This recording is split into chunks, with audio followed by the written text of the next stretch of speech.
and welcome to Books of Blood. My name is John, and today we've got 50 years of horror fiction rolling on into the year 2006. I got 5 books here, so let's go ahead and get underway. Alright, I'm going to start off with The Ruins by Scott Smith. Trapped in the Mexican jungle, a group of friends stumble upon a creeping horror unlike anything they could ever imagine.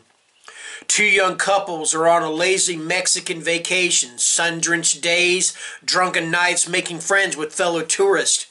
When the brother of one of those friends disappears, they decide to venture into the jungle to look for him. What started out as a fun day trip slowly spirals into a nightmare when they find an ancient ruin site and the terrifying presence that lurks there. And that is The Ruins.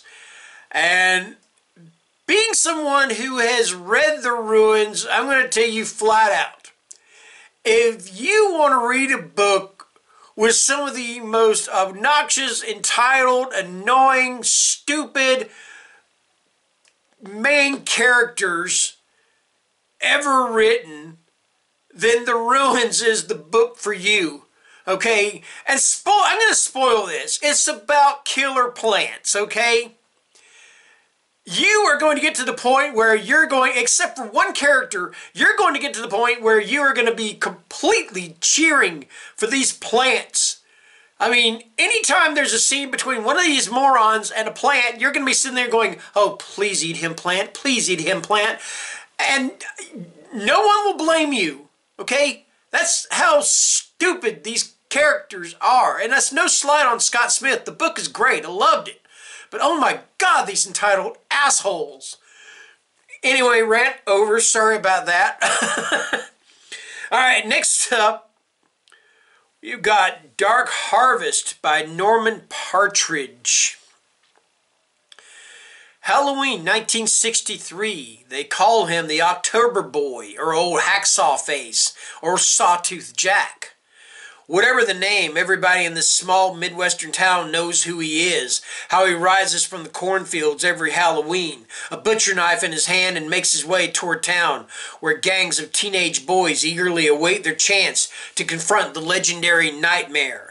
Both the hunter and the hunted, the October Boy is the prize in an annual rite of life and death. Pete McCormick knows that killing the October Boy is his one chance to escape a dead-end future in this one-horse town. He's willing to risk everything, including his life, to be a winner for once. But before the night is over, Pete will look into the sawtooth face of horror and discover the terrifying true secret of the October Boy. And that is Dark Harvest. That is by Norman Partridge. Alright. Okay, next up we've got Lisey's Story. This is by Stephen King. Lisey lost her husband Scott 2 years ago after a 25-year marriage of profound and sometimes frightening intimacy. Scott was an award-winning, best-selling novelist and a very complicated man. Early in their relationship, before they married, Lisey knew there was a place Scott went, a place that both terrified and healed him, could eat him alive or give him the ideas he needed in order to live. Now it's Lisey's turn to face Scott's demons, to go to that terrifying place known as Booyah Moon. What begins as a widow's effort to sort through the papers of her celebrated husband becomes a nearly fatal journey into the darkness he inhabited. And that is Lisey's Story, and that is by Stephen King. Alright, next up we have got Teatro, Grotesco, and this is by Thomas Ligotti. This collection features tormented individuals who play out their doom in various odd little towns, as well as in dark sectors frequented by sinister and often blackly comical eccentrics. The cycle of narratives that includes the title work of this collection, for instance, introduces readers to a freakish community of artists who encounter demonic perils that ultimately engulf their lives.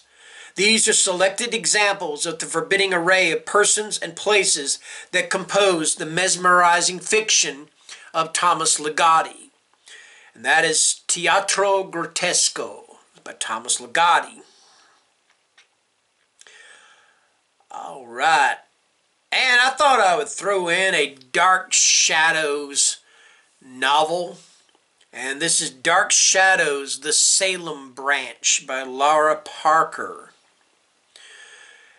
In Dark Shadows, the Salem Branch, Barnabas Collins, the vampire hero of the series, has recently become a human again through the efforts of his devoted descendant, Dr. Julia Hoffman, and is living in current-day Collinsport, Maine, trying to adjust to normal life.